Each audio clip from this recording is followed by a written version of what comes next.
Viewers, this is Banu. குட்டீஸ் உங்களுக்கு வந்து தமிழில் நீதி கதைகளை சொல்ல போகிறேன். அதில் வர நீதியை தெரிஞ்சுட்டு உங்கள் வாழ்க்கையில் பயன்படுத்தி கொள்ளுங்கள். சுவர்ணபுர ராஜ்யம்ன்ற ஒரு ராஜ்யம் இருக்குது. அந்த ராஜ்யத்தில் வந்து விஜயசிம்ஹா என்ற ஒரு ராஜா ஆண்டுட்டு இருந்தார். அந்த சபையில் வந்து ராமானுஜவர்மான்ற ஒரு மந்திரி கூட இருந்தார். அவருடைய மந்திரி பேர் ராமானுஜவர்மா.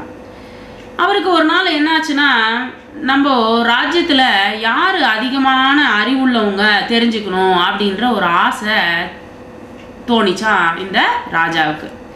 தோணின உடனே அந்த ராஜ்யத்தில் யார் அறிவுள்ளவங்க எல்லாரும் என்னுடைய ராஜ்யத்துக்கு சபைக்கு வாங்க அப்படின்னு சொல்லிட்டு சொன்னாராம். சொன்ன உடனே எல்லாருமே வந்து பெரிய பெரிய புரோகிதர்கள், பெரிய பெரிய பண்டிதர்கள் எல்லாருமே வந்து அந்த ராஜ்யத்துக்கு வந்தாங்களாம். இவர் நிறைய கேள்விகள் கேட்டுகிட்டே இருந்தார். எல்லாத்துக்கும் எல்லாருமே பதில் சொல்லிட்டு இருந்தாங்க.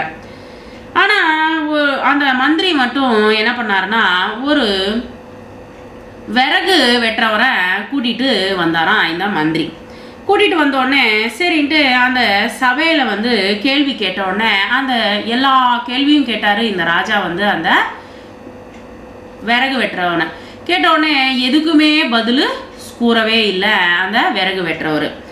அப்போ வந்து உடனே வந்து எந்த இதுக்குமே பதில் சொல்லாமல் இவர் வந்து நின்றுட்டுருக்காரு அப்படின்னு சொல்லிட்டு இந்த மந்திரியை கேட்டவுடனே அந்த மந்திரி சொன்னாராம், இவர் தான் உண்மையான அறிவுள்ளவர் அப்படின்னு சொல்லிட்டு சொன்னாராம்.